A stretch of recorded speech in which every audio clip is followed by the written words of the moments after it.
benar ada istri korban itu menelpon 3 kali ke nomor handphone penjaga kos. Intinya apa isi percakapan si korban dan istrinya sebelum ditemukan meninggal dunia? Kemungkinan ya, istrinya sangat tahu penyebab kematian dari si korban. Apakah mungkin diri ataupun juga mungkin menjadi korban pembunuhan. Nah, yang menjadi hal yang kenapa saya rasa ini penting untuk ditelusuri karena faktor yang membuat istrinya begitu panik dan segera di tengah malam itu juga meminta penjaga kos atau pemilik kos untuk mengawasi kamar atau melihat atau mengontrol kamar korban. Nah, berarti ada percakapan dong sebelumnya. Nah, kuncinya di situ. Semoga ini polisi benar-benar menggunakan itu sebagai alat bukti untuk mencari tahu sebenarnya apa yang terjadi. Nah, itu nanti coba kami berikan lagi ya. Oke, itu dulu ya rekan-rekan ya. Sebenarnya dari penyelidik masih menunggu hasil dari pemeriksaan lab ya. Dari pemeriksaan lab secara laboratoris ya. Kemarin sesuai dengan yang disampaikan oleh Bapak Kapolda, ini akan diungkap secara scientific investigation. Ya, jadi kita menunggu semua penyelidik menunggu semua keterangan, nanti baru kita akan sampaikan hasilnya. Kira-kira apa isi plastik hitam yang dibuang oleh korban atau yang dianggap sebagai sampah? Nah, itu mungkin yang saya juga ingin pertanyakan dalam kasus kematian diplomat ini. Nah, memang kecenderungan ini juga akan sangat mungkin dilakukan oleh orang yang biasanya berniat untuk mengisi nyawanya sendiri. Nah, mungkin ini juga akan jadi bahan analisa juga. Karena menurut saya tidak begitu lazim atau tidak umum orang membuang sampah di malam hari, apalagi di waktu yang cukup larut, kemudian dengan jumlah yang cukup banyak di malam hari. Nah, biasanya orang misalnya penghuni kos pada umumnya membuang sampah di pagi hari setelah mereka membersihkan kamar ataupun sebelum mereka berangkat kerja. Tapi memang ini tidak semua seperti itu ya. Mungkin juga ada kebiasaan lain juga seseorang itu membuang sampah di malam hari setelah pulang kerja. Mereka membersihkan kamar, sebelum tidur dia akan membersihkan kamar dan membuang sampah. Kayaknya nggak mungkin deh. Nggak mungkin orang bunuh diri itu pakai lakban. Lakban itu prosesnya panjang, sedangkan yang namanya bunuh diri itu harus spontan karena unsurnya khilaf, emosi, kepepet, ya itu.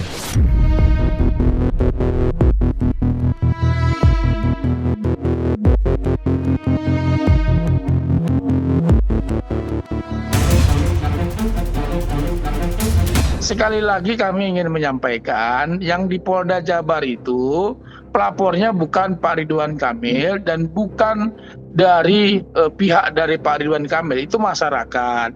Nah, masyarakat kan berhak untuk melapor. Jadi kalau ada, maka sekali lagi saya katakan, kalau dugaannya pelanggaran undang-undang pornografi, maka di dalam pasal 21 Mbak, Undang-Undang Pornografi nomor 44 tahun 28, bahwa masyarakat itu berhak untuk melaporkan. Tadi kami sampaikan juga alasan secara lisan bahwa patut diduga ada rangkaian kriminalisasi terhadap klien kami Lisa Mariana, di mana undang-undang IT yang dilaporkan pelanggaran itu di Bandung terjadi beberapa tahun yang lalu ya. Nah, dalam hal ini kenapa baru sekarang muncul gitu loh? Sesudah ada laporan Pak RK di Mabes tentang pencemaran nama baik, muncul kembali juga laporan ini gitu loh. Kenapa nggak dari dulu gitu? Bahwa di dalam undang-undang IT juga, maka kami mengajukan permohonan itu untuk diperiksa, disatukan di Bareskrim agar ketahuan sebenarnya siapa yang punya kepentingan di dalam laporan ini gitu. Ya nggak ada lah kriminalisasi apa gitu loh. Kalau yang di Bareskrim itu bukan kriminalisasi. Dari awal kan sudah dilaporkan, kalau tidak salah di bulan April itu dilaporkan oleh Pak Ridwan Kamil, kemudian berproses cukup lama. Teman-teman media juga bertanya kok lama sekali, kan begitu laporannya. Nah, hari ini dipanggil sebagai saksi kalau tidak salah. Jadi tidak ada kriminalisasi. Kenapa? Karena memang itu ada dugaan tindak pidana gitu loh. Di dalam kan yang dilaporkan undang-undang pencemaran nama baik ITE dan kemudian pasal 311 dan pasal 310. Nah, kemudian sudah dinaik tahap penyidikan di mana kriminalisasinya nggak ada ya kalau menurut kami. Kalau pengacaranya menyampaikan ada kriminalisasi itu hak dia. Sebenarnya siapa yang mencederai konsentrasi hukum itu? Ya. Dan juga tadi kami sampaikan juga untuk pembelaan hukum terhadap klien kami bahwa Lisa Mariana melakukan konferensi pers dan juga teriakan di situ untuk melindungi haknya. Di mana pasal-pasal 5 Undang-Undang Dasar Hukum Pidana pembelaan terhadap nyawa anaknya. Kalau tidak makan kan mati dia. Dia tidak ada lagi akses untuk menghubungi. Dan laporan tersebut adalah bersifat delik aduan. Tentu yang dilaporkan kan hanya perbuatannya yang baik-baik saja. Yang tidak baik-baiknya tidak dilaporkan kan. Dalam hal tersebut, kami sebagai kuasa hukum tidak membela ketidakbenaran dalam peristiwa hukum tersebut. Ya, tapi kami hanya meluruskan bahwa pelapor dan terlapor adalah sama-sama aktor peristiwa di balik timbulnya laporan tersebut. Seperti istilah hukum maling teriak maling. Pelapornya bukan Pak Ridwan Kamil, tapi adalah pihak lain, masyarakat ya. Masyarakat di Jawa Barat yang melaporkan. Nah, saya tidak tahu persis pasal apa yang dilaporkan, tetapi informasi yang kami peroleh dari media memang hari ini diperiksa di Polda Metro Jaya, di Polda Jawa Barat. Kemudian dilakukan pemeriksaan. Nah, saya dapat informasi katanya ditunda pemeriksaan berikutnya. Mungkin beliau lagi sakit, itu saya nggak tahu. Tetapi yang pasti sekali lagi apa yang pemeriksaan yang di Polda Jawa Barat itu kan terkait dengan sekali lagi saya kurang tahu pasal apa yang dilaporkan.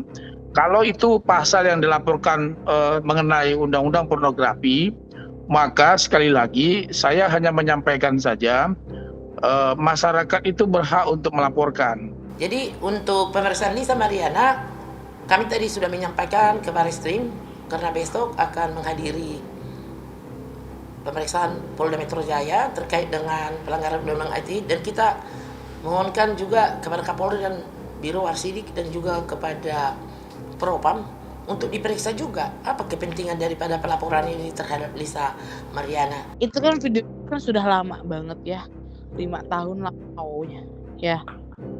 Ya, dari 2019 ya, gue lupa pokoknya. Kenapa baru viral sekarang nih setelah kasus RK?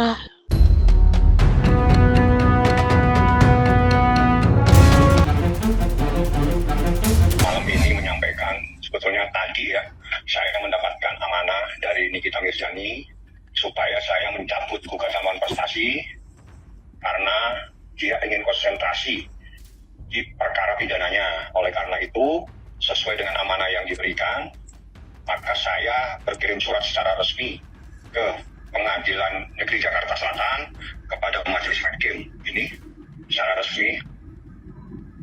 Nikita Mirzani mencabut laporan perdatanya karena dia bilang dia mau fokus di pidananya. Nah benar, lu sudah terdakwa, jadi wan prestasi itu selalu gue bilang omong kosong, kesampingkan saja gitu. Karena itu buktinya tidak adanya hitam di atas putih di antara Nikita Mirzani dan Dr. Reza Gladys. Makanya kemarin itu seolah-olah ingin mediasi, biar nanti kalau mundurnya itu seolah-olah juga musyawarah.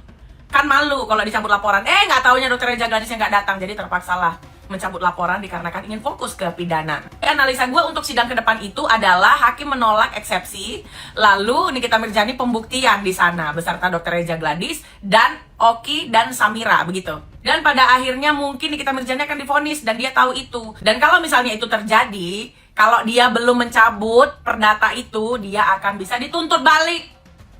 Di TPPU aja ada denda 10 miliar, bahkan nggak tahu mungkin lebih. Ditambah lagi kalau dituntut balik 100 miliar. Jadi maju mundur kena, makanya jangan banyak gaya, diem aja. Kalau misalnya netizennya bilang ini strategi akan melakukan sesuatu yang menggelegar kayak Bang Fahmi kemarin kan waktu eksepsi kan. Ya memang dia melakukan sesuatu tapi untuk menyelamatkan dirinya begitu. Ya sudah ya, kita tunggu bagaimana dan catat ini semua agar analisa gue ini bisa dipertimbangkan ke depannya. Apakah seorang Teguh Zanzabella jago menganalisa sesuatu?